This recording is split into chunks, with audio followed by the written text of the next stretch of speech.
그저 일본과 중국을 흉내낸 나라죠. 그러나 단 3분. 인천공항에 내리자마자 목격한 단 한 장면만으로 한 폴란드 승무원이 큰 충격에 빠졌습니다. 그 순간 어릴 때부터 일본을 최고라고 믿어온 그녀의 굳건한 자부심이 처참히 무너져 버렸죠. 그녀의 신념이 산산조각 나는데 걸리는 시간은 단 180초에 불과했습니다. 도대체 무슨 일이 있었던 걸까요? 한 사람의 인생을 송두리째 바꿔버린 대한민국의 감동 실화, 지금부터 시작합니다. 그 전에 딱 1초만 투자하셔서 영상 제작에 큰 힘이 되는 구독과 좋아요 버튼 꼭 부탁드리겠습니다. 안녕하세요. 저는 아니엘라 노바크라고 합니다. 폴란드 국영 항공사에서 10년째 선임 사무장으로 일하고 있습니다. 오늘은 서울행 비행을 앞두고 바르샤바 집에서 짐을 꾸리고 있었습니다. 또 그 시끄러운 케이팝이네. 어머니가 거실에서 혀를 찼습니다. 텔레비전에서는 화려한 무대 의상을 입은 한국 아이돌, 블랙핑크가 공연을 하고 있었죠. 저런 요란한 건 정말 질색이야. 일본 음악이 훨씬 세련되고 품격 있는데. 저도 별 생각 없이 고개를 끄덕였습니다. 맞아요, 엄마. 일본의 시티팝에 비해 케이팝은 감성은 없고 너무 자극적이기만 해요. 먼저 저희 어머니에 대해 말씀드려야 할 것 같아요. 어머니는 일본에서 태어난 한국인 3세예요. 본래 한국이 고향이지만 일본에서 자라며 일본 문화에 깊은 동경을 품게 되셨죠. 그런데 아이러니하게도 자신의 뿌리인 한국에 대해서는 늘 부정적으로 말씀하셨어요. 어릴 때부터 어머니의 말씀을 들으며 자란 저도 자연스럽게 한국에 대한 부정적인 편견을 갖게 되었어요. 한국 사람들은 시끄럽고 예의가 없어. 일본처럼 섬세하지도 못하고. 이런 말씀들이 제 머릿속에 깊이 새겨졌죠. 그리고 저에게는 또 다른 이유가 있었습니다. 바로 무라카미 하루키 선생님에 대한 열렬한 사랑이었어요. 캐리어 가방에 무라카미의 소설을 넣으면서 문득 2024년 10월 10일의 일이 떠올랐습니다. 아직도 생생하게 잊혀지지 않는 날이에요. 한강이라는 한국 작가가 노벨문학상을 받았다는 뉴스를 들었을 때였죠. 그때 정말 화가 났었어요. 세계적이고 위대한 무라카미 하루키 선생님이 받으셔야 할 상을 한국 작가가 가져간 거라고 생각했거든요. 이번 비행은 서울이에요. 제가 말하자 어머니는 걱정스런 표정을 지었습니다. 몸 상하지 않게 조심하렴. 공기도 안 좋을 텐데. 그리고 음식도 너무 자극적일 거야. 일본 음식처럼 깔끔하지도 않을 거고. 그때 아버지 야누시가 서재에서 나와 저에게 작은 책을 건넸어요. 낡고 손때가 묻은 폴란드어와 한국어 회화책이었습니다. 옛 친구에게 받은 건데 혹시 모르니 가져가 보렴. 저는 시큰둥하게 받아들였어요. 요즘은 번역 앱이 더 편한데요, 아빠. 하지만 아버지의 따뜻한 미소를 보며 그냥 가방에 넣었습니다. 그때는 이 낡은 책이 제 인생을 바꿀 열쇠가 될 줄 몰랐죠. 비행기에 오르면서 저는 생각했습니다. 서울이라는 도시가 과연 어떨까요? 아마 도쿄의 시끄럽고 더러운 버전 정도겠죠. 인천공항에 도착했을 때 저는 놀라지 않을 수 없었습니다. 일본 나리타 공항에 아류겠거니 하며 큰 기대를 하지 않았는데 인천공항은 정말로 놀라웠습니다. 제가 가본 공항 중에 가장 크고 넓었고 디자인과 시설 또한 정말 현대적이었습니다. AI와 로봇을 도입한 최첨단 기술과 전통적인 한국 미학이 절묘하게 어우러져 있었습니다. 높은 천장에는 한국 전통 문양이 현대적으로 재해석되어 있었고 곳곳에 감각적인 디지털 아트가 설치되어 있었어요. 그렇게 놀란 가슴을 다잡고 입국 심사를 마치고 나오는 길이었습니다. 또다시 놀라운 장면을 목격했죠. 저의 뿌리 깊은 편견이 처음으로 흔들리는 순간을 맞았어요. 길을 잃고 헤매는 일본인 노부부를 봤거든요. 할아버지는 휠체어에 앉아 계셨고 할머니는 안내판을 보며 당황하고 계셨습니다. 두 분 다 연세가 많으셔서 무거운 캐리어를 끌고 다니시는 모습이 안쓰러웠어요. 저도 도와드려야겠다고 생각하며 다가가려던 순간이었어요. 젊은 한국인 공항 직원이 먼저 다가갔습니다. 그런데 정말 놀라운 일이 벌어졌어요. 실례합니다. 어디를 찾고 계신가요? 그 직원이 완벽한 일본어로 말을 걸었어요. 발음도 너무나 정중하고 자연스러웠죠. 어머니에게서 듣던 발음 그대로였습니다. 마치 일본에서 자란 사람처럼요. 아, 감사합니다. 김포공항으로 가는 버스를 찾고 있어요. 할머니가 안도의 표정으로 대답했습니다. 아, 그러시군요. 제가 안내해 드릴게요. 이쪽으로 오세요. 그 직원은 휠체어를 직접 밀어드리며 친절하게 길을 안내했어요. 혹시 짐이 무겁지 않으신가요? 도와드릴까요? 저는 그 장면을 보며 정말 큰 충격에 빠졌습니다. 어머니가 늘 말씀하시던 한국인들은 일본인에게 무례하다. 일본을 이유 없이 차별하고 미워한다. 는 말과 정반대였거든요. 오히려 제가 본 건 진심 어린 친절이었어요. 그 직원은 마치 자신의 조부모를 돌보듯 세심하게 배려했습니다. 정말 감사합니다. 한국 분들이 이렇게 친절하실 줄 몰랐어요. 할아버지가 고마워하며 말씀하셨어요.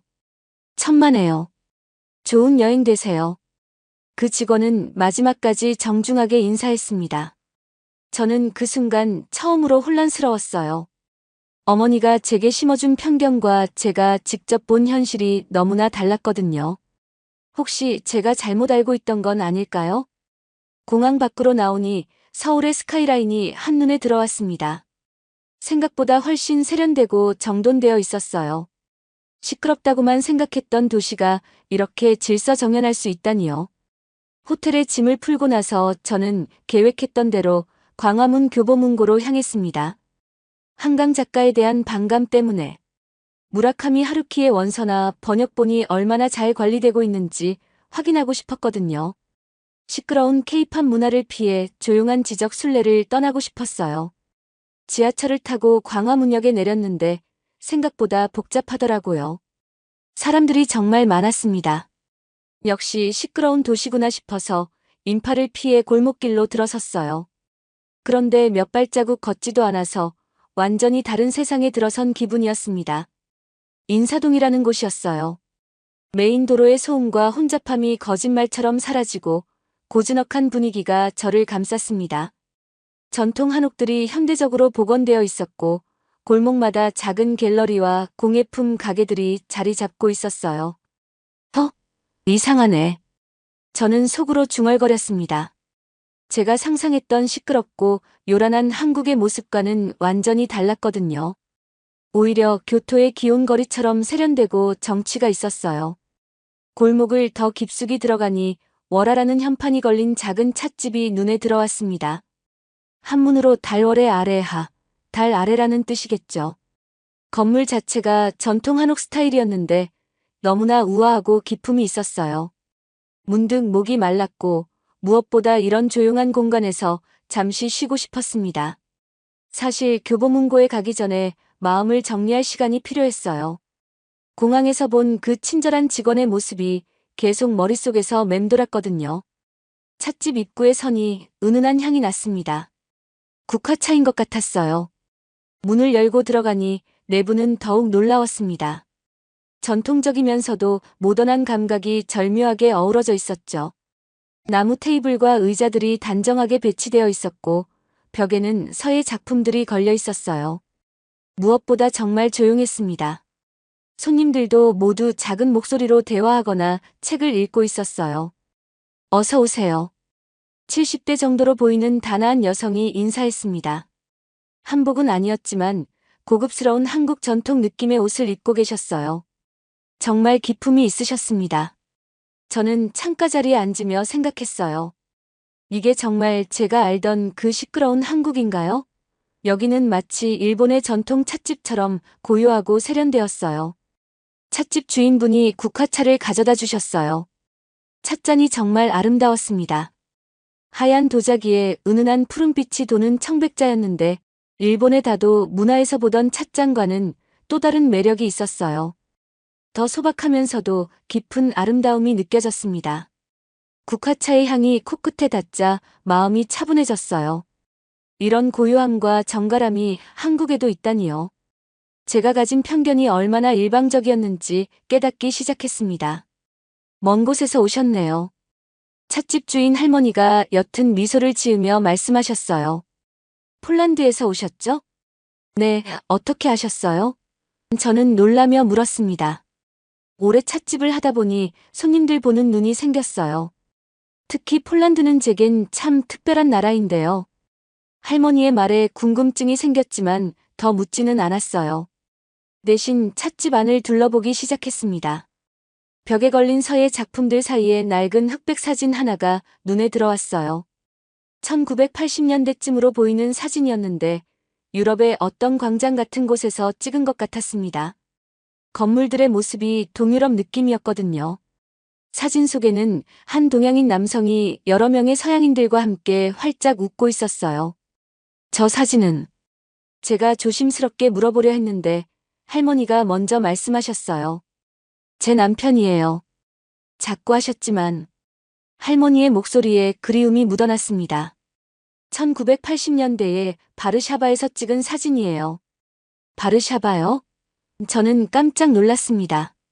제가 태어나고 자란 그 바르샤바 말인가요? 네, 남편이 폴란드 문학 연구를 했거든요. 그때 바르샤바 대학에서 연구하며 지낸 적이 있어요. 그곳에서 정말 좋은 친구들을 많이 만났죠.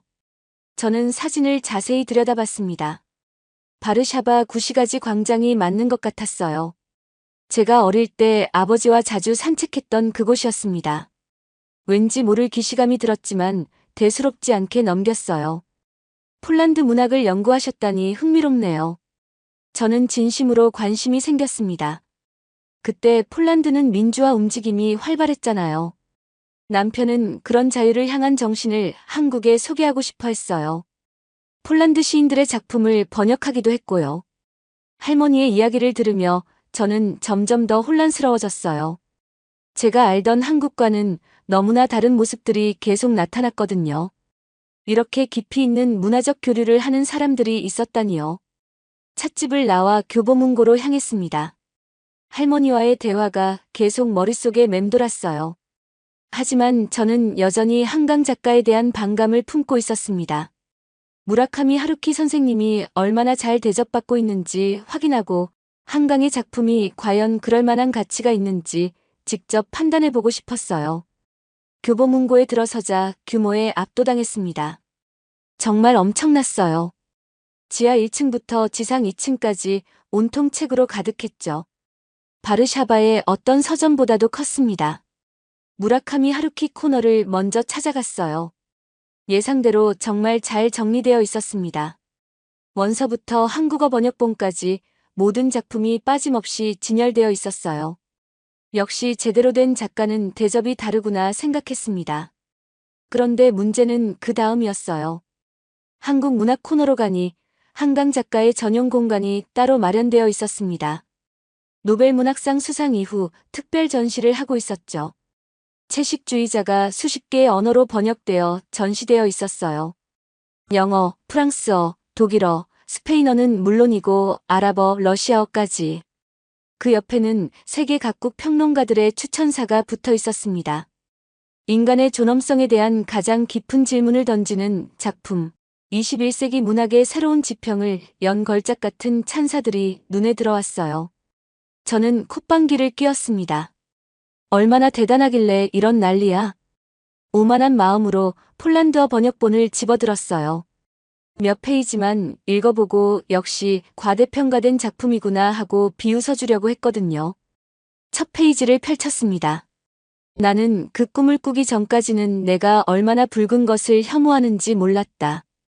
뭔가 강렬한 문장이었어요. 하지만 아직은 별로라고 생각했습니다. 두 번째, 세 번째 페이지를 넘기면서 점점 빠져들기 시작했어요. 문장 하나하나가 너무나 강력했습니다. 여성의 내면을 파고드는 날카로운 통찰력, 사회의 억압에 맞서는 개인의 의지를 그려내는 방식이 정말 탁월했어요. 이건 뭐지? 저는 책을 쥔 손이 떨리는 걸 느꼈습니다. 계속 읽어나갔어요. 주인공 영애의 고통과 저항이 너무나 생생하게 다가왔습니다. 이건 단순한 소설이 아니었어요. 인간의 존재 자체에 대한 근본적인 질문이었습니다. 20분, 30분이 지나도 책에서 눈을 뗄 수 없었어요. 이 작품은 일본 문학의 아류가 아니었습니다. 완전히 독창적이고 고유한 목소리를 가진 진짜 문학이었어요. 제 지적 자존심이 산산조각 났습니다. 한강은 제가 무시했던 그런 작가가 아니었어요. 오히려 무라카미 하루키와는 완전히 다른 방식으로 하지만 똑같이 깊이 있는 문학을 써내는 진정한 작가였습니다. 책을 덮고 한참을 서 있었어요. 제가 얼마나 어리석었는지 깨달았거든요. 교보문고에서 받은 충격으로 하루 종일 잠을 이루지 못했습니다. 제가 가진 편견이 얼마나 부끄러운 것이었는지 계속 생각났거든요. 다음 날 아침, 저는 다시 월화 찻집을 찾아갔어요. 어디서부터 이야기를 시작해야 할지 모르겠지만 그 할머니와 더 이야기하고 싶었습니다. 어서 오세요. 어제 그 폴란드 손님이시네요. 할머니가 반갑게 맞아주셨어요. 네, 어제 말씀해주신 이야기가 계속 궁금해서요. 남편분이 바르샤바에서 연구하셨다고 하셨는데 국화차를 마시며 저는 벽에 걸린 그 흑백 사진을 다시 보았습니다. 바르샤바 구시가지가 맞는 것 같았는데 뭔가 익숙한 느낌이 들었어요. 남편 이름이 김진우였어요. 1980년대에 바르샤바 대학에서 폴란드 문학을 연구했죠. 그때 정말 좋은 폴란드 친구들을 많이 만났다고 했어요. 그때 문득 아버지가 건네준 낡은 회화책이 생각났습니다. 가방에서 꺼내 첫 페이지를 펼쳤어요. 그런데 깜짝 놀랄 일이 벌어졌습니다. 책의 맨 앞장에 서툰 폴란드어로 쓰인 글씨가 있었거든요. 나의 영원한 벗 야누시에게. 김진우라고 적혀 있었습니다. 김진우. 저는 떨리는 목소리로 중얼거렸어요. 어머, 어떻게 그 이름을. 할머니가 놀라며 저를 바라봤습니다. 이 회화책에 김진우라는 이름이 써 있어요. 제 아버지 야누시에게 준 책이라고 하는데. 할머니의 눈이 커졌습니다. 야누시. 설마 야누시 노바크인가요? 건축가 야누시 노바크요? 네, 맞아요. 제 아버지예요. 할머니는 잠시 말을 잇지 못하셨어요. 눈가에 눈물이 맺히더니 천천히 말씀하셨습니다. 세상에. 이럴 수가 있나요? 남편이 그렇게 그리워했던 친구의 딸을 만나다니. 저도 온몸에 소름이 돋았습니다. 30년의 시간을 넘어서 이런 인연이 가능한 건가요? 남편은 야누시를 정말 친한 형같이 여겼어요. 바르샤바에서 지낼 때 야누시가 정말 많이 도와줬다고 했거든요.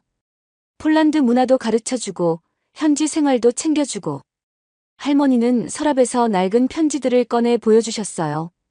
남편이 한국에 돌아온 뒤에도 몇 년간 편지를 주고받았어요. 야누시가 결혼했다는 소식, 딸이 태어났다는 소식도 들었죠. 그 딸이 바로 당신이었군요. 저는 편지를 읽으며 눈물이 났습니다. 아버지와 김진우 할아버지의 우정이 얼마나 깊었는지 알 수 있었어요. 아버지가 왜 이 책을 건네주셨는지 이제 알겠네요. 저는 회화책을 꼭 안으며 말했습니다. 30년의 세월을 넘어선 인연이 서울 한복판에서 이어졌습니다. 김진우 할아버지와 아버지의 인연을 알게 된 후 저는 완전히 달라진 눈으로 서울을 바라보기 시작했습니다. 모든 편견이 무너진 상태에서 걷는 서울의 거리는 정말 새로웠어요. 시끄럽다고 생각했던 소음들이 이제는 활기찬 생명력으로 들렸습니다. 광화문 광장을 지나다가 특별한 순간을 목격했어요. 한 노신사의 장례 행렬이 지나가고 있었는데 정말 놀라운 일이 벌어졌습니다. 바쁘게 걸어가던 수많은 시민들이 일제히 걸음을 멈췄어요. 누구 하나 시키지 않았는데도 모든 사람들이 잠시 묵념하며 고인의 마지막 길을 배웅했습니다. 젊은 직장인들, 학생들, 어르신들 모두가 스마트폰을 내려놓고 조용히 고개를 숙였어요. 실례합니다만 유명한 분이신가요? 저는 옆에 서 있던 중년 여성에게 조심스럽게 물어봤습니다. 아니요, 그냥 우리 동네 할아버지세요. 평생 구두 수선 일을 하셨던 분이죠. 그분이 대답해 주셨어요. 그런데 왜 모든 사람들이? 그냥 예의죠. 누구든 마지막 길은 조용히 보내드려야 한다고 생각해요. 저는 그 순간 전율했습니다. 한강 작가의 소설에서 읽었던 인간의 존엄성이 바로 이런 것이었어요. 이름 모르는 타인을 위해 기꺼이 자신의 시간을 내어주는 따뜻함. 이것이 바로 제가 놓치고 있던 한국의 진짜 모습이었습니다. 장례 행렬이 지나간 후 사람들은 다시 각자의 일상으로 돌아갔어요. 하지만 그 짧은 순간의 고요함이 저에게는 평생 잊지 못할 감동을 줬습니다. 명동 거리를 걸으며 저는 다시 생각해 봤어요. 여기 있는 활기찬 에너지가 시끄러움이 아니라 따뜻한 생명력이었다는 걸 이제야 깨달았습니다. 사람들의 웃음소리, 음식점에서 나오는 향긋한 냄새, 길거리 음악가들의 선율까지 모든 것이 살아 숨쉬는 도시의 맥박이었어요. 저녁에 호텔로 돌아와 어머니에게 전화를 걸었습니다. 엄마, 저 한국에 대해서 완전히 잘못 알고 있었던 것 같아요. 무슨 소리야? 시끄럽고 무질서하지 않아? 전혀요. 오히려 정말 따뜻하고 깊이 있는 문화를 가진 나라예요. 그리고 엄마가 생각하시는 것보다 훨씬 일본을 존중해요. 어머니는 잠시 말이 없으셨습니다. 아니엘라, 너 혹시 한국 사람들한테 세뇌당한 거 아니야? 엄마, 제가 직접 본 거예요. 그리고 아버지의 오래된 친구분도 만났어요. 그 말에 어머니도 놀라셨습니다. 김진우 할아버지와 오정숙 할머니 이야기를 들려드리니 어머니의 목소리가 조금씩 부드러워졌어요. 혹시 어머니와 아버지도 한국에 오시면 생각이 달라지지 않을까? 저는 아름다운 인연을 부모님과 함께 나누고 싶었습니다. 한 달 후, 저는 어머니와 아버지를 모시고 다시 한국을 찾았습니다. 어머니는 처음에 많이 망설이셨어요. 하지만 김진우 할아버지와 아버지의 우정 이야기를 듣고 나서 마음을 바꾸셨죠. 정말 그런 인연이 있었다니 믿기지 않아. 어머니가 인천공항에 내리며 말씀하셨어요. 여전히 조금은 경계하는 모습이었지만 예전처럼 적대적이지는 않았습니다. 아버지는 달랐어요. 공항에서부터 환한 표정이셨습니다. 진우를 다시 만날 수 있다니. 아버지의 목소리에 그리움이 묻어났어요. 먼저 인사동 월화 찻집으로 향했습니다. 오정숙 할머니가 저희를 기다리고 계셨어요. 아버지와 할머니가 처음 만나는 순간 두 분 모두 눈물을 글썽이셨습니다. 야누 씨. 정말 야누 씨 맞나요? 할머니가 떨리는 목소리로 물으셨어요. 정숙 씨. 진우가 늘 이야기해주던 그 정숙 씨죠? 아버지도 감격해 하셨습니다. 할머니는 남편의 유품들을 꺼내 보여주셨어요. 낡은 폴란드 시집, 바르샤바에서 찍은 사진들, 그리고 아버지가 보낸 편지들까지 30년 전의 추억들이 찻상 위에 펼쳐졌습니다. 어머니는 처음에는 어색해 하셨지만 할머니의 따뜻한 배려에 점점 마음을 열기 시작하셨어요. 남편은 일본 문화도 정말 사랑했어요. 할머니가 어머니에게 말씀하셨습니다. 폴란드의 자유정신과 일본의 섬세한 미학을 모두 존중했죠. 그리고 한국의 정을 더하면 정말 아름다운 조화가 된다고 했어요. 어머니의 표정이 서서히 부드러워졌습니다. 그렇게 말씀해 주시니 고맙네요. 할머니가 직접 우려주신 국화차를 마시며 저희는 서로의 나라 이야기를 나누었어요. 폴란드의 역사, 일본의 문화, 한국의 정서. 세 나라가 서로 다르지만 모두 아름다운 고유함을 가지고 있다는 걸 깨달았습니다. 진우가 늘 말했어요. 문화에는 우열이 없다고. 각각의 고유한 아름다움이 있을 뿐이라고. 할머니의 말씀에 어머니가 고개를 끄덕이셨어요. 어머니는 그동안 자신이 가졌던 편견에 대해 조심스럽게 사과하셨습니다. 제가 너무 좁은 시각을 가지고 있었네요. 한국에 대해 제대로 알지도 못하면서. 괜찮아요. 저도 젊을 때는 그랬어요. 하지만 나이가 들수록 모든 문화가 소중하다는 걸 깨달았죠. 할머니가 미소 지으며 답하셨어요. 해가 지기 전 저희는 김진우 할아버지의 묘소를 함께 찾았습니다. 아버지는 오랜 친구 앞에서 폴란드어로 긴 이야기를 건넸어요. 30년간 하지 못했던 말들이었을 거예요. 돌아가는 길에 어머니가 제 손을 잡으셨습니다. 아니엘라, 고마워. 내가 아니었다면 이런 소중한 만남을 놓칠 뻔했네.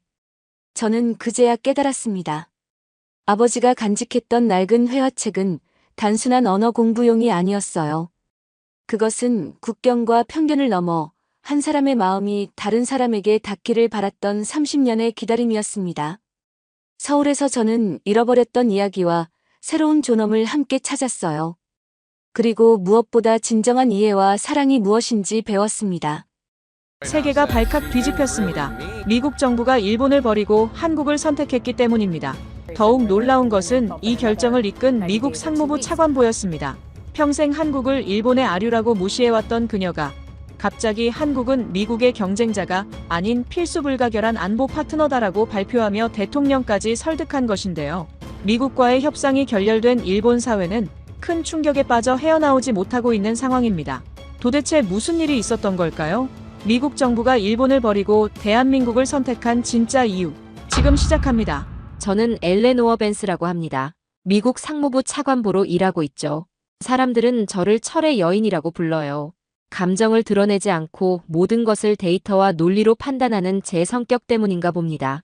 하지만 그들은 모르죠. 제가 왜 이렇게 변했는지 말이에요. 어린 시절 제 아버지는 디트로이트 자동차 회사의 임원이었습니다. 저에게는 영웅 같은 존재였어요. 매일 아침 자신감 넘치는 모습으로 출근하시던 아버지. 저녁에는 제게 미국 자동차 산업의 자랑스러운 역사를 들려주시곤 했죠. 엘레노어, 우리가 만든 자동차가 세계 최고야. 포드, 제너럴 모터스, 크라이슬러. 이 회사들이 세상을 바꿨단다. 아버지는 항상 미국의 기술력과 창의성을 자랑스럽게 말씀하셨습니다. 그런 아버지를 보며 자란 저는 미국이 모든 면에서 세계 최고라고 믿었어요. 하지만 1980년대 모든 것이 무너졌습니다. 일본 자동차들이 밀려오면서 아버지의 회사가 파산했어요. 실직한 아버지는 매일 밤 똑같은 말을 반복했습니다. 일본인들의 비열한 덤핑과 로비 때문에 우리가 졌다. 그들은 정정당당하게 경쟁하지 않았어. 우리 기술을 훔쳐가서 더 싸게 팔고 있어. 술에 취한 아버지가 거실에서 중얼거리는 모습. 한때 자신감 넘치던 아버지가 무력감에 빠진 채 하루하루를 견뎌내는 모습. 그 모습이 어린 제 마음에 깊이 새겨졌습니다. 동아시아는 신뢰할 수 없는 경쟁자라는 생각이 뿌리 박혔죠. 엘레노어, 너는 아빠처럼 되면 안 돼. 더 강해져야 해. 아버지의 마지막 말이었습니다. 심장마비로 세상을 떠나시기 전에 하신 말씀이에요. 50대 중반의 나이의 말입니다. 저는 그때 다짐했습니다. 아버지의 실패를 반복하지 않겠다고. 더욱 강하고 냉철해져서 아버지의 복수를 하겠다고. 그래서 제가 상무부 차관보가 된 겁니다. 미국의 경제적 이익을 지키는 최전선에서 말이에요. 2025년 7월 어느 무더운 날, 백악관 회의실에서 긴급회의가 열렸습니다. 에어컨이 풀가동으로 돌아가는 차갑고 긴장감 넘치는 공간이었어요. 대통령이 주먹으로 테이블을 내리치며 소리쳤습니다. 일본과 한국, 둘 다 우리 뒤통수를 치고 있어. 무역 적자는 계속 늘어나고 우리 일자리는 사라지고 있다고. 당장 두 나라 모두에게 25% 관세를 때려. 대통령의 얼굴은 분노로 새빨갛게 달아올라 있었습니다. 참모들은 숨죽인 채 그의 폭발을 지켜봤어요. 저는 속으로 무릎을 쳤습니다. 드디어 때가 왔구나 하고 말이에요. 저는 목에 걸고 있던 아버지의 로켓 펜던트를 만지작거리며 차갑게 동의했습니다. 옳은 결정입니다, 각하. 일본과 한국은 똑같은 약탈자일 뿐입니다. 우리의 기술과 시장을 이용해서 성장한 후 배신하는 전형적인 패턴이죠. 그때 한 젊은 분석가가 조심스럽게 입을 열었습니다. 그의 손에는 두꺼운 보고서가 들려 있었어요. 하지만 차관보님, 한국의 경우는 다릅니다. 최근 미 해군 칠함대에서 긴급 보고가. 저는 그의 말을 자르며 쏘아붙였어요. 변명은 듣지 않겠다. 한국이든 일본이든 그들이 자초한 일이야. 미국을 이용해 성장한 후 등을 돌리는 건 다 똑같아. 하지만 그 젊은 분석가는 물러서지 않았습니다. 목소리에 확신이 담겨 있었어요. 이것은 변명이 아니라 사실입니다. 현재 태평양 함대의 함정 수리 및 유지 보수를 사실상 한국의 조선 기술에 의존하고 있습니다.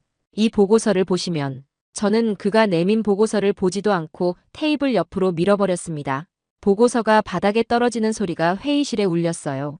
그들의 기술, 미국의 기술을 훔쳐간 것뿐이겠지. 그 보고서 내 눈앞에서 치워. 나는 사실이 아닌 변명을 듣고 있을 시간이 없어. 젊은 분석가는 당황한 표정으로 바닥에 보고서를 주워들었습니다. 회의실의 공기가 얼어붙었어요. 다른 참모들은 서로 눈치를 보며 어색한 침묵 속에 빠졌습니다. 하지만 저는 신경 쓰지 않았어요. 한국도 일본과 똑같은 모방꾼들이라고 확신했거든요. 대통령이 저를 바라보며 무게감 있는 목소리로 말했습니다. 엘레노어, 자네가 직접 가서 정리해. 먼저 일본부터 시작하고 그 다음 한국이야. 이번에는 확실하게 마무리하라고. 우리가 호구가 아니라는 걸 보여줘야 해. 저는 고개를 끄덕였습니다. 드디어 아버지의 복수를 할 시간이 왔다고 생각했거든요. 맡겨주십시오, 카카. 그들이 진짜 미국의 힘이 무엇인지 뼈저리게 느끼게 해드리겠습니다. 그날 밤 사무실에서 혼자 남아 서류를 정리하며 깊은 생각에 잠겼습니다. 창밖으로는 워싱턴의 야경이 반짝이고 있었어요. 왜 모든 사람들이 한국을 특별하게 여기는 걸까요? 저에게 한국은 그저 일본의 아류 국가일 뿐이었습니다. 바닥에 떨어졌던 그 보고서를 생각하며 중얼거렸어요. 한국이든 일본이든 결과는 마찬가지일 거야. 아버지, 이번에는 제가 이기겠습니다. 하지만 곧 깨닫게 될 줄은 몰랐죠. 제가 얼마나 큰 착각을 하고 있었는지 말입니다. 이장 계산된 미소, 일본의 배신, 백악관의 전폭적인 신임을 받으며 저는 일본 도쿄로 향했습니다. 비행기 안에서 저는 이번 협상에 대한 확신에 차 있었어요. 일본은 적어도 미국과 함께 해온 역사가 있으니까 말이죠. 일본은 다를 거야. 그들은 최소한 스마트한 파트너야. 혼자 중얼거리며 협상 자료를 다시 한번 점검했습니다. 쌀 시장 개방, 자동차 부품 관세 인하, 반도체 분야 협력 확대, 모든 것이 논리적이고 합리적인 요구들이었어요. 도쿄에 도착한 다음 날, 일본 정부 청사에서 본격적인 협상이 시작됐습니다. 회의실은 정갈하게 정리되어 있었고, 일본 측 대표단은 시간에 맞춰 정확히 입장했어요. 일본 무역 대신 사토가 정중한 인사와 함께 자리에 앉았습니다. 벤스 차관보님, 멀리서 오시느라 수고 많으셨습니다. 좋은 결과가 있기를 바라겠습니다. 그의 미소는 완벽했습니다. 하지만 뭔가 계산된 느낌이 들었어요. 저는 바로 핵심으로 들어갔습니다. 사토 대신 시간이 많지 않으니 바로 본론으로 들어가죠. 미국은 일본의 쌀 시장 개방을 요구합니다. 현재의 관세 체계는 공정하지 않아요. 사토의 미소가 조금 굳어졌습니다. 차관보님, 쌀은 일본에게 단순한 농산물이 아닙니다.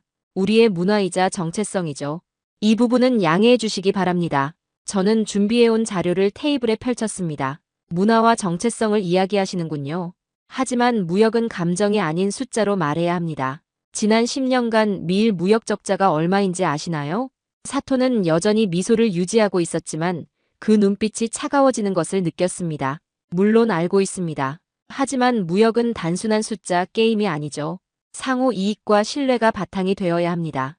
협상은 점점 딱딱해졌습니다. 저는 구체적인 수치와 데이터를 제시했지만 일본 측은 계속해서 원론적인 답변만 반복했어요. 자동차 부품 관세도 마찬가지입니다. 미국 기업들이 일본 시장에 진입하기 어려운 현실을 개선해야 해요.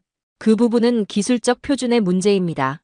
안전과 직결된 사안이라 신중하게 접근해야죠. 사토의 답변은 언제나 정중했지만 명확한 거절이었습니다. 협상 테이블에서 3시간이 흘렀지만 진전은 전혀 없었어요.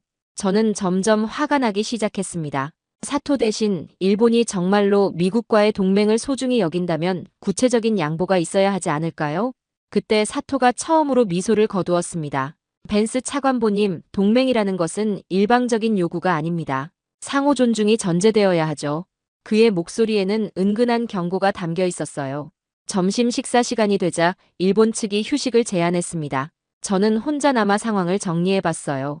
예상보다 훨씬 어려웠습니다. 오후 협상에서 저는 더 강하게 압박했습니다. 일본이 미국의 요구를 수용하지 않는다면 우리도 다른 방법을 고려할 수밖에 없습니다. 관세 부과도 그중 하나죠. 사토는 이번에는 아예 미소를 짓지 않았습니다. 그것은 협상이 아니라 위협입니다. 일본은 위협에 굴복하지 않습니다. 회의실의 분위기가 얼어붙었습니다. 양측 참석자들 모두 긴장한 표정이었어요. 결국 첫날 협상은 아무런 성과 없이 끝났습니다. 저는 호텔로 돌아가며 씁쓸함을 느꼈어요. 그날 저녁 일본 측이 만찬을 준비했다고 연락이 왔습니다. 저는 마지못해 참석했어요.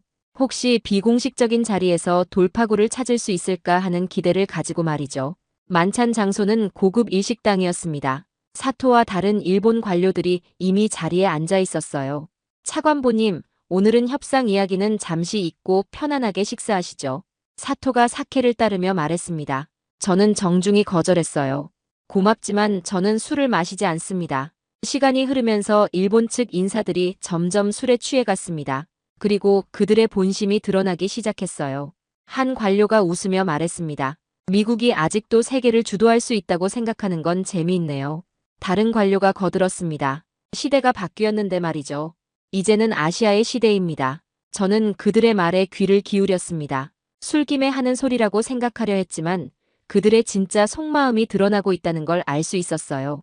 사토가 술잔을 들며 저를 바라봤습니다. 벤스 차관보, 미국이 아직도 세계의 중심이라고 생각하는 겁니까? 시대가 변했습니다. 그의 비웃음 섞인 미소에서 저는 어린 시절의 기억이 떠올랐습니다. 아버지를 조롱하던 일본 기업가들의 모습이 말이에요. 우리는 더 이상 미국에게만 의존하지 않습니다. 선택권은 우리에게도 있어요. 저는 치를 떨었습니다. 이것이 일본의 진짜 모습이었구나. 국내 농민들의 지지를 잃을 수 없다고 하셨죠? 그런데 미국의 국내 정치 사정까지 고려할 수는 없다는 말씀인가요? 사토는 어깨를 으쓱했습니다. 그렇죠. 우리도 우리의 이익을 챙겨야 하니까요. 그 순간 저는 깨달았습니다. 일본이 단순한 어려운 협상 상대가 아니라 진짜 적일 수도 있다는 것을 말이에요. 다음 날 마지막 협상에서도 일본은 한치의 양보도 하지 않았습니다. 오히려 더 오만한 태도를 보였어요. 미국이 원한다면 관세를 부과하세요. 우리도 대응할 준비가 되어 있습니다. 협상은 완전히 결렬됐습니다. 저는 일본에게서 외교적으로나 개인적으로나 이중의 모욕을 당한 셈이었어요.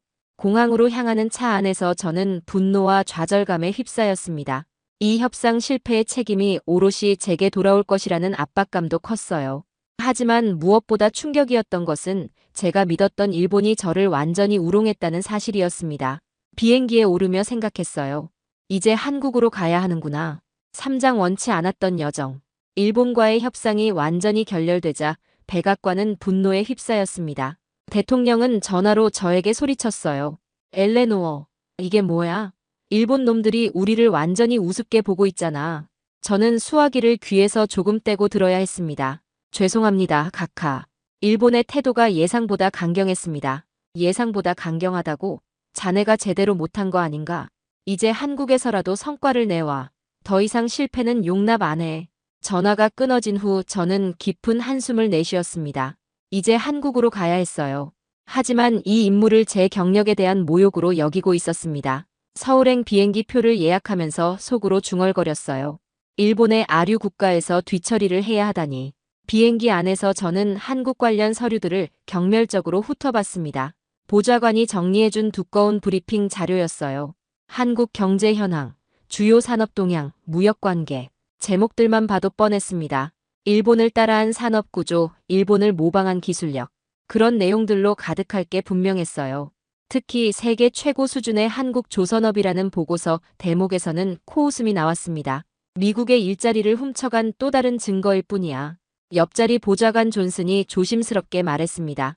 차관보님, 한국 조선업 관련 자료를 보시면. 저는 그의 말을 자르며 보고서를 구겨 가방에 던져 넣었습니다. 이것 봐, 존슨. 일본 걸 베끼더니 이제는 자기들이 최고라고 떠드는군.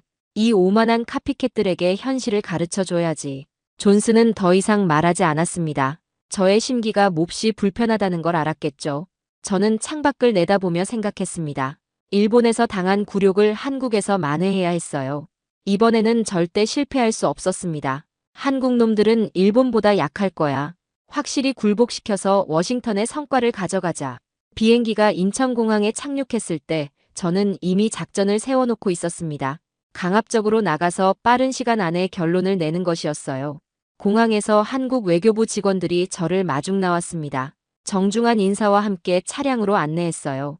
벤스 차관보님, 한국에 오신 것을 환영합니다. 김재혁 장관님께서 내일 뵙기를 고대하고 계십니다. 저는 건성으로 대답했습니다. 그래요. 빨리 끝내고 싶으니까 바로 본론으로 들어갔으면 좋겠어요. 서울 시내로 향하는 차 안에서 저는 한국에 대한 선입견을 더욱 굳혔습니다. 거리의 간판들, 건물들, 모든 것이 일본을 흉내낸 것처럼 보였어요. 역시 일본의 아류답네. 똑같잖아. 호텔에 도착해서 체크인을 하는 동안에도 저는 불쾌감을 감추지 않았습니다. 직원들의 과도한 친절함도 가식적으로 느껴졌어요.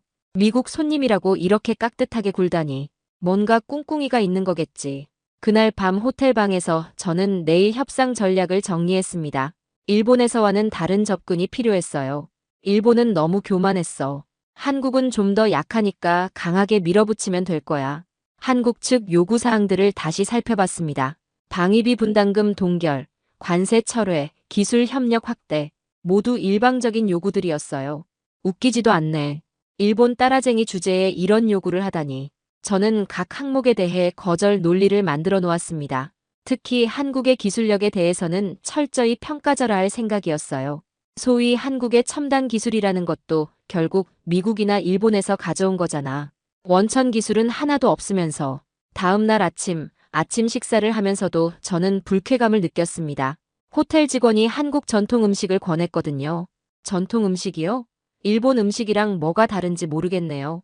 직원은 당황한 표정을 지었지만 저는 신경 쓰지 않았습니다. 외교부로 향하는 차 안에서 존슨이 조심스럽게 말했습니다. 차관보님, 한국 측이 상당히 신중하게 접근하고 있는 것 같습니다. 어제 통화에서도 신중하다고? 그냥 시간 끌기 작전이겠지. 일본처럼 우리를 우롱하려는 거야. 저는 창밖을 보며 한국에 대한 선입견을 더욱 굳혔습니다. 높은 빌딩들, 넓은 도로, 현대적인 도시 모습. 하지만 저에게는 모든 것이 허상으로 보였어요. 겉만 번지르르하고 속은 빈 껍데기일 거야. 일본 따라한 것뿐이니까. 외교부 건물에 도착했을 때 저는 이미 마음을 굳혔습니다. 한국을 확실히 굴복시켜서 일본에서의 실패를 만회하겠다고 말이에요. 이번에는 절대 실패하지 않을 거야. 한국 놈들이 누가 갑인지 확실히 알게 해주지. 엘리베이터를 타고 올라가면서 저는 협상 전략을 머릿속으로 다시 한번 점검했습니다. 강압적으로, 빠르게, 확실하게. 그것이 제 방침이었어요.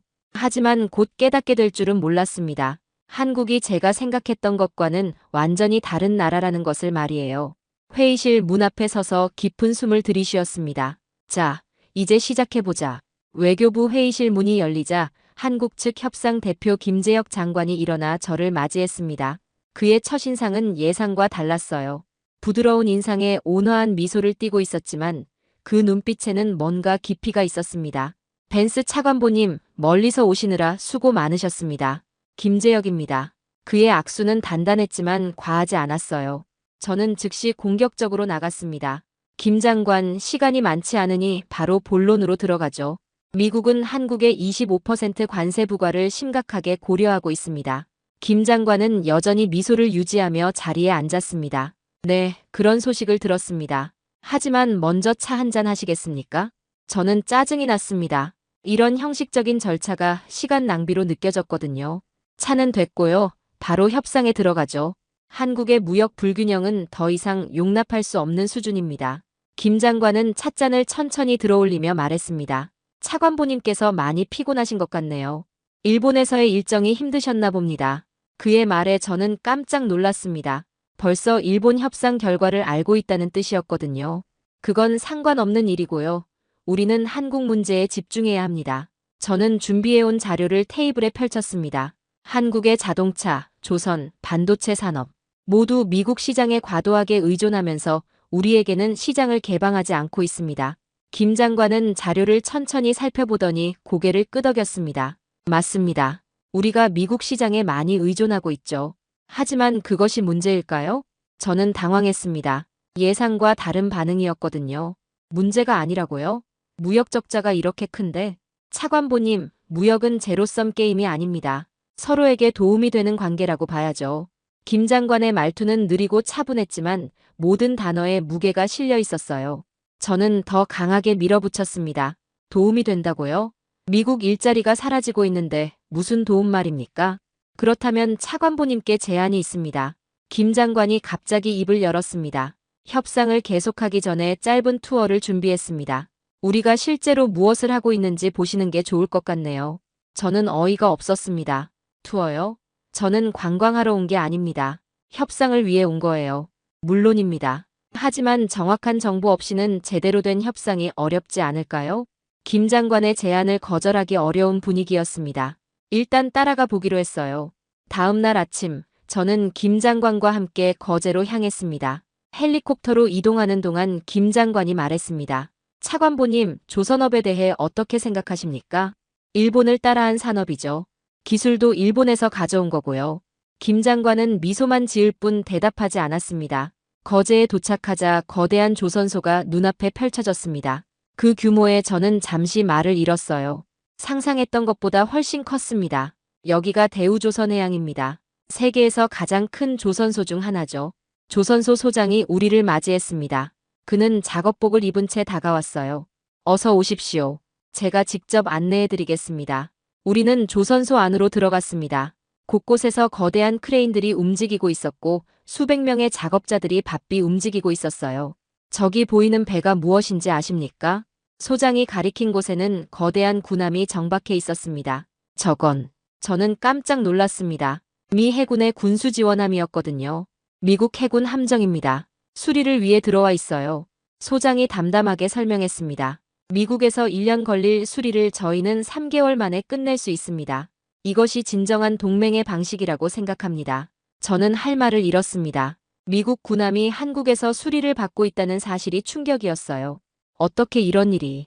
차관보님, 미국 본토 조선소들의 상황을 모르시나요? 김 장관이 조용히 물었습니다. 우리는 용접 현장으로 이동했습니다. 작업자들이 특수강제를 용접하고 있었어요. 현장 소장이 낡은 작업복을 입은 채 다가와 긁는 목소리로 말했습니다. 저기 저 용접 불꽃 보이십니까? 저게 그냥 쇠를 붙이는 게 아닙니다. 그의 목소리에는 자부심이 가득했어요. 미 해군이 요구하는 특수강제는 1도의 오차도 없이 붙여야 합니다. 전 세계에서 이걸 이 속도로 해낼 수 있는 곳은 여기밖에 없습니다. 저는 처음으로 카피캣이 아닌 마스터의 모습을 보고 있었습니다.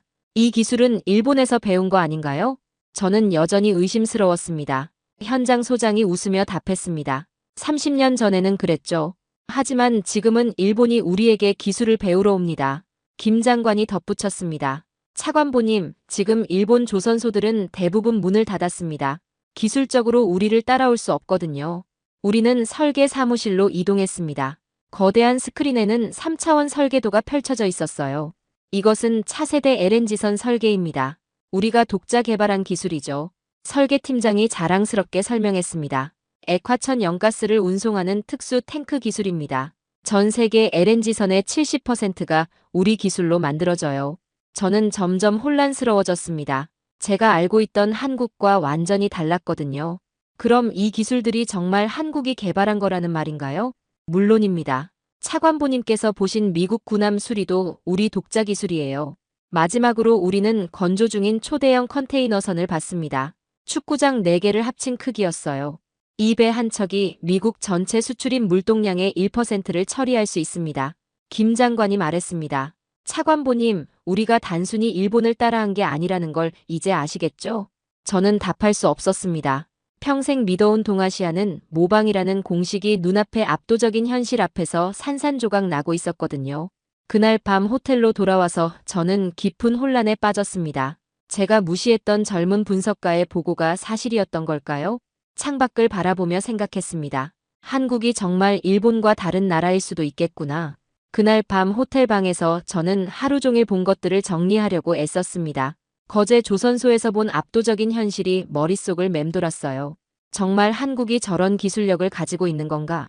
혼란스러운 마음으로 샤워를 하고 나오는데 전화벨이 울렸습니다. 발신자를 보니 국방부 최고 위급 제독인 톰슨이었어요. 새벽 2시였는데 무슨 일일까요? 엘레노어, 지금 어디야? 톰슨 제독의 목소리는 평소와 달리 다급했습니다. 서울에 있습니다, 제독님. 무슨 일이신가요? 긴급하게 할 말이 있어. 보안 회선으로 바꿀 테니까 잠깐만 기다려. 몇 분 후 다시 걸려온 전화에서 톰슨 제독은 모든 절차를 무시하고 직접적으로 말했습니다. 엘레노어, 솔직히 말하지. 지금 태평양 함대는 중국 때문에 비상이야. 중국 때문에요? 그래. 남중국해에서 중국군의 움직임이 심상치 않아. 그런데 문제는 우리 조선소들이야. 제독의 목소리에는 절박함이 묻어났습니다. 우리 조선소들은 낡아서 함정 건조는커녕 수리조차 제대로 못하고 있소. 노포크 해군 조선소도 뉴포트 뉴스도 마찬가지야. 저는 깜짝 놀랐습니다. 미국의 조선업 현실을 제대로 몰랐거든요. 그게 무슨 말씀이신가요? 만약 이번 무역전쟁으로 한국 조선소들이 문을 닫으면 태평양에서 미 해군의 두 발이 묶이는 거요. 톰슨 제독은 더욱 급하게 말을 이었습니다. 엘레노어, 지금 시뮬레이션 결과를 봤는데 끔찍해. 남중국해에서 중국과 분쟁이 붙으면 한 달 안에 우리 함대 절반이 수리가 필요해. 그럼 본토로 가져와서 수리하면 되는 거 아닌가요? 그게 문제야. 본토로 오면 1년이야. 그 말은 태평양을 통째로 내줘야 한다는 뜻이라고. 제독의 목소리가 점점 커졌습니다. 일본, 그들은 이미 끝났어. 미쓰비시도 가와사키도 군함 만들 기술력이 없어. 상업용 배도 제대로 못 만들고 있다고. 저는 머리가 어지러웠습니다. 그럼 어쩌자는 말씀이신가요? 당신이 지금 서 있는 그 땅이 우리 해군의 유일한 생명줄이란 말이야. 톰슨 제독이 소리쳤습니다. 한국 없이는 태평양에서 중국과 맞설 수 없어. 이건 무역 문제가 아니라 국가 안보 문제라고. 저는 백악관 회의에서 무시했던 젊은 분석가의 말이 떠올랐습니다. 제독님, 그럼 왜 이런 중요한 정보가 백악관 회의에서 제대로 논의되지 않았나요? 정치적 이유 때문이야. 대통령은 강한 모습만 보이려고 해. 하지만 현실은 다르다고.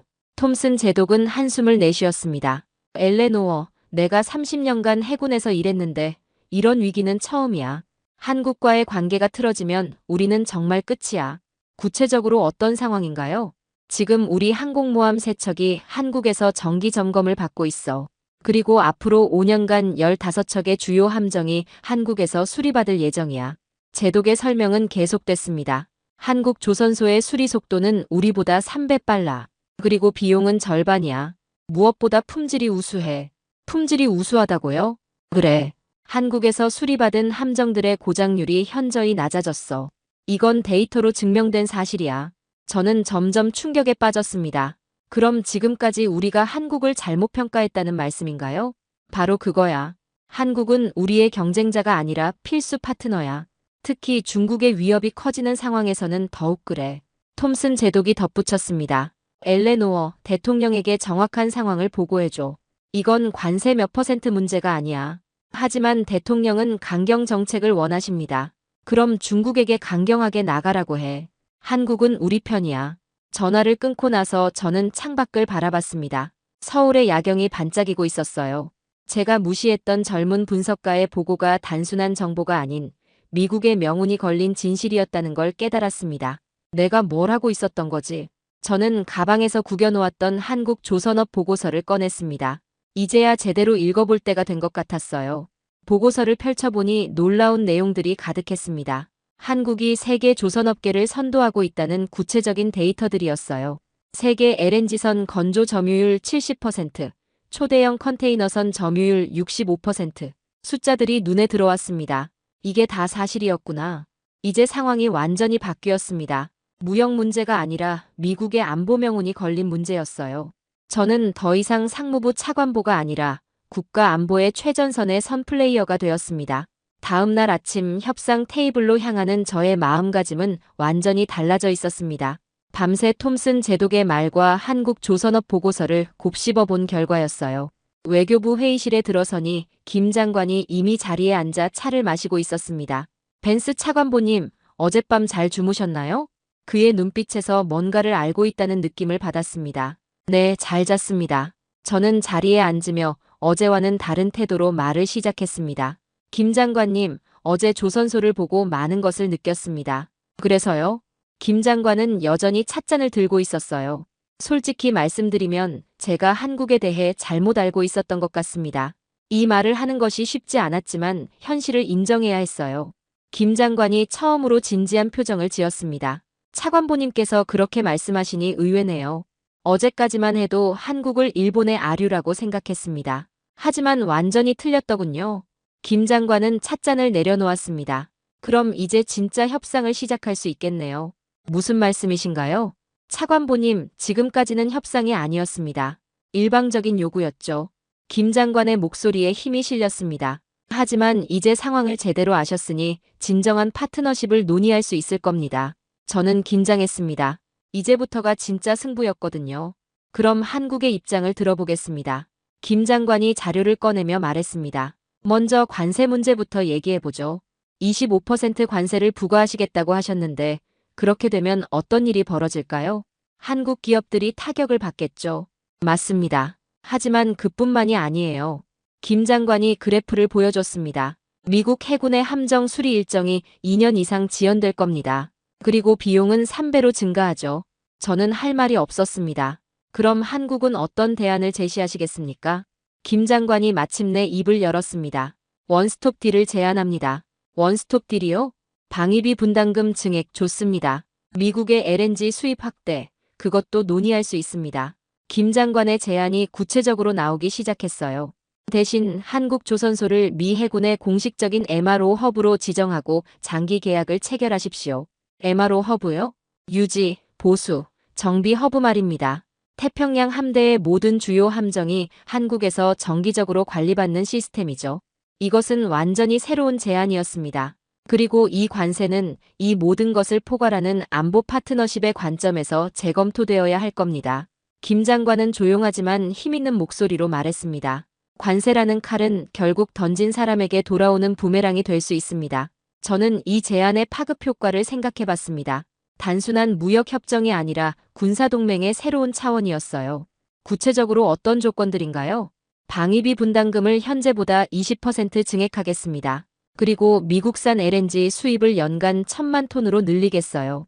김 장관이 찻잔을 내려놓으며 나지막이 말했습니다. 차관보님, 저희는 단순히 배만 만드는 것이 아닙니다. 저희는 동맹의 방패를 만들고 있습니다. 그의 말에 저는 깊이 공감했습니다. 방패의 가치를 돈으로만 계산한다면 그 방패는 언젠가 깨지게 마련입니다. 김 장관이 계속 말했습니다. 저희는 방위비도 LNG도 구매할 수 있습니다. 하지만 이 모든 것은 우리가 단순한 하청업체가 아닌 대체 불가능한 안보 파트너라는 것을 인정할 때 가능한 이야기입니다. 이 순간 저는 깨달았습니다. 제가 갑의 위치에서 상대를 몰아붙이려 했지만 실제로는 을의 입장이었다는 것을 말이에요. 김 장관님, 이 제안을 워싱턴에 보고해야겠습니다. 물론입니다. 하지만 시간이 많지 않습니다. 김 장관이 시계를 보며 말했습니다. 중국의 움직임이 심상치 않거든요. 미국도 알고 계시겠지만 저는 이제 진짜 싸움이 시작됐다는 걸 알았습니다. 한국이 아닌 워싱턴의 무지하고 고집센 대통령을 설득해야 하는 싸움 말이에요. 이 제안이 받아들여진다면 정말 태평양에서 중국을 견제할 수 있을까요? 차관보님, 한국 없이는 불가능합니다. 하지만 한국과 함께라면 충분히 가능해요. 김 장관의 확신에 찬 목소리가 회의실에 울렸습니다. 이제 선택은 미국의 몫입니다. 워싱턴으로 돌아오는 비행기 안에서 저는 김 장관의 제안을 정리했습니다. 이것을 대통령에게 어떻게 설명해야 할지 고민이 많았어요. 백악관에 도착하자마자 긴급회의가 소집됐습니다. 대통령은 저를 보자마자 다그쳤어요. 엘레노어, 그래서 그들을 굴복시켰나? 각하, 상황이 복잡합니다. 복잡하다고? 간단한 거 아닌가? 관세 때리면 되는 거지. 대통령의 목소리가 회의실에 울렸습니다. 저는 흔들리지 않고 준비한 말을 시작했습니다. 각하, 일본과 한국은 완전히 다릅니다. 뭐가 다르다는 거야? 일본에서는 빈 껍데기 같은 약속만 받았습니다. 하지만 한국은 우리에게 전략적 생명줄을 제안했어요. 저는 톰슨 제독에게서 들은 내용을 바탕으로 설명했습니다. 각하, 지금 태평양 함대의 절반이 한국 기술에 의존하고 있습니다. 그게 무슨 소리야? 함정 수리와 유지 보수 말입니다. 미국 본토에서는 1년 걸릴 일을 한국에서는 3개월에 끝낼 수 있어요. 대통령의 표정이 바뀌기 시작했습니다. 그럼 관세를 때리면 우리가 손해라는 말인가? 그렇습니다. 관세를 부과하면 중국이 가장 좋아할 겁니다. 저는 대통령의 논리를 역이용하기 시작했습니다. 각하, 일본에게서 상징적인 승리를 얻고 태평양 함대를 마비시킬 수도 있습니다. 혹은 한국과의 파트너십을 통해 향후 30년간 중국에 대한 미국의 우위를 확보할 수도 있습니다. 저는 목소리에 힘을 실었습니다. 이것이야말로 미국을 다시 위대하게 만드는 진정한 길이 될 것입니다. 대통령이 생각에 잠겼습니다. 구체적으로 어떤 제안을 받았는데? 방위비 분담금 20% 증액, 미국산 LNG 연간 1,000만 톤 수입, 그리고 한국을 태평양 함대의 공식 MRO 허브로 지정하는 것입니다. MRO 허브, 유지, 보수, 정비 허브입니다. 우리 함대가 태평양에서 계속 작전을 수행할 수 있게 해주는 핵심 시설이에요. 대통령이 관심을 보이기 시작했습니다. 그럼 우리한테 이익이 되는 거 아닌가? 물론입니다. 하지만 한국을 단순한 하청업체가 아닌 핵심 파트너로 인정해야 해요. 이때 한 참모가 끼어들었습니다. 하지만 각하, 관세를 포기하면 우리가 약해 보일 수 있습니다. 저는 즉시 반박했습니다. 아닙니다.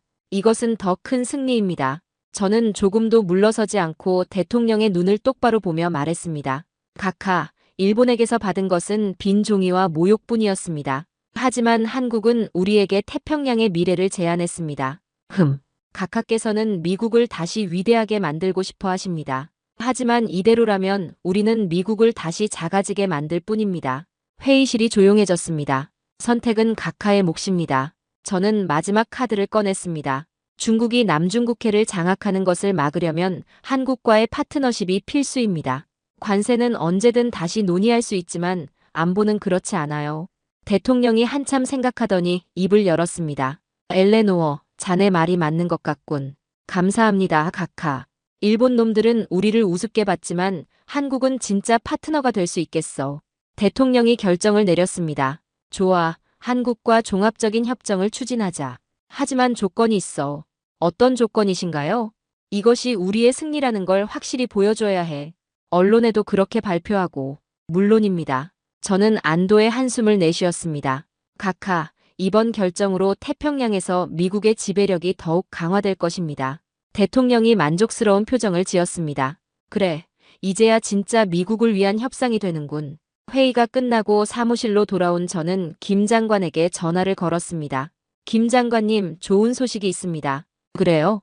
미국 정부가 한국의 제안을 받아들이기로 했습니다. 다행입니다. 이제 진짜 동맹이 시작되는군요.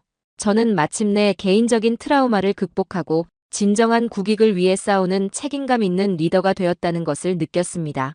몇 달 후 한미 포괄적 안보 마이너스 경제 동맹 협약식이 거제 조선소에서 열렸습니다. 저는 다시 그 거대한 조선소에 서 있었어요. 이번에는 처음 왔을 때와 완전히 다른 마음가짐이었습니다. 경멸과 편견 대신 존경과 신뢰가 자리 잡고 있었어요. 협약식 현장에는 양국의 고위 관리들이 참석했습니다. 무엇보다 새롭게 수리를 마친 미 해군 함정의 태극기와 성조기가 나란히 걸린 모습이 인상적이었어요. 차관보님, 어떤 기분이신가요? 김 장관이 제 옆으로 다가왔습니다. 솔직히 부끄럽습니다. 제가 얼마나 편견에 사로잡혀 있었는지 깨달았거든요. 저는 핸드폰 속 아버지의 사진을 보며 말했습니다. 아버지가 일본에게 당했던 일 때문에 한국까지 같은 시선으로 봤습니다. 이해할 수 있습니다. 과거의 상처는 쉽게 사라지지 않죠. 김 장관이 따뜻하게 말했습니다. 협약 서명식이 시작됐습니다. 저는 미국 대표로, 김 장관은 한국 대표로 협정서에 서명했어요. 이제 우리는 진정한 파트너입니다. 서명을 마치고 김 장관이 말했습니다. 네, 더 늦기 전에 깨달아서 다행입니다. 주변에서는 박수가 터져나왔습니다. 양국 관계자들 모두 만족스러운 표정이었어요. 협약식 후 저는 혼자 조선소를 둘러봤습니다. 몇 달 전에는 무시하고 폄하했던 이곳이 이제는 완전히 다르게 보였어요. 거대한 크레인들, 정교한 용접 작업, 최첨단 설계 시설, 모든 것이 미국과 한국의 미래를 함께 만들어가는 소중한 자산이었습니다. 차관보님, 뒤에서 목소리가 들렸습니다. 몇 달 전 만났던 현장 소장이었어요. 안녕하세요. 오늘 정말 뜻깊은 날이네요. 그때는 저희를 의심스럽게 보셨는데 이제는 어떠신가요? 소장이 웃으며 물었습니다. 제가 너무 어리석었습니다. 한국의 기술력을 제대로 평가하지 못했어요. 아닙니다. 처음엔 다들 그래요. 하지만 직접 보시면 생각이 바뀌죠. 저는 작업 중인 용접공들을 바라봤습니다. 그들의 집중된 모습에서 장인 정신을 느낄 수 있었어요. 이제 우리 해군 함정들이 더 안전해지겠네요. 물론입니다. 저희가 책임지고 관리하겠습니다. 소장의 목소리에는 자부심과 책임감이 가득했습니다. 저녁 만찬에서 김 장관과 마주 앉게 됐습니다. 김 장관님, 솔직히 물어보고 싶은 게 있습니다. 무엇이든 말씀하세요. 처음부터 이런 결과를 예상하셨나요? 김 장관이 잠시 생각하더니 대답했습니다. 어느 정도는 예상했습니다. 미국이 현실을 알게 되면 결국 올바른 선택을 할 거라고 믿었거든요. 저의 편견과 오만은 어떻게 보셨나요? 자연스러운 반응이었다고 생각합니다. 과거에 상처가 있으셨으니까요. 김 장관이 찻잔을 들며 말했습니다. 하지만 중요한 것은 현실을 받아들이고 변화하신 것입니다. 저는 목에 걸고 있던 아버지의 로켓 펜던트를 만졌습니다.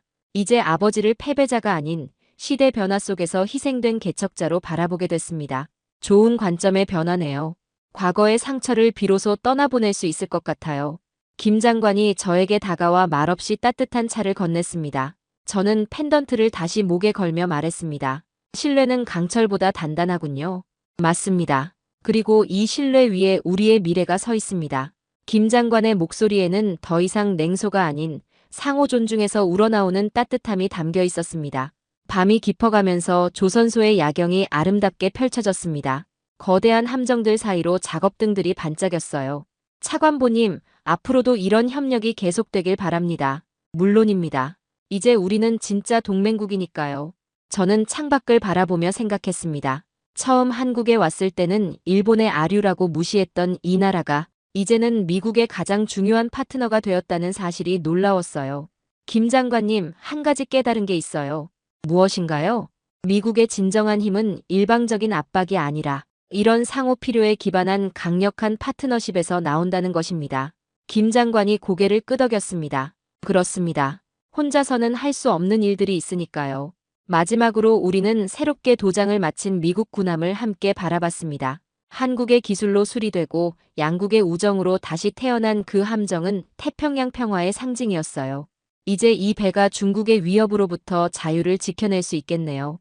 네, 우리가 함께라면 가능합니다. 돌아가는 길에 저는 혼자 생각했습니다. 몇 달 전에 저와 지금의 저는 완전히 다른 사람이 되었어요. 편견과 오만 대신 이해와 존중을 배웠습니다. 무엇보다 한국이 단순한 무역 상대국이 아니라 미국의 미래를 함께 만들어갈 필수 불가결한 파트너라는 것을 깨달았어요. 아버지의 시대에는 일본과의 경쟁에서 졌을지 모르지만 제 시대에는 한국과의 협력으로 더 큰 승리를 만들어낼 수 있었습니다. 공항으로 향하는 차 안에서 저는 마지막으로 아버지의 사진을 바라봤습니다. 아버지, 이제 정말 복수를 했어요. 동아시아를 무너뜨리는 방식이 아니라 그들과 함께 더 강해지는 방식으로 말이에요. 비행기 창밖으로 한국의 야경이 사라져갔지만 제 마음속에는 새로운 희망이 자리 잡고 있었습니다. 한국과 미국의 진정한 동맹, 그것이 바로 과거와의 화해이자 미래를 향한 새로운 시작이었어요. 몇 년 후 이 협력 모델이 다른 아시아 국가들로 확산되면서 태평양은 더욱 평화롭고 안전한 바다가 되었습니다. 그리고 저는 더 이상 철의 여인이 아니라 신뢰의 다리를 놓는 외교관으로 불리게 되었어요. 아버지가 꿈꿨던 미국의 위대함을 저는 한국과의 파트너십을 통해 실현할 수 있었습니다. 이것이야말로 진정한 승리였어요.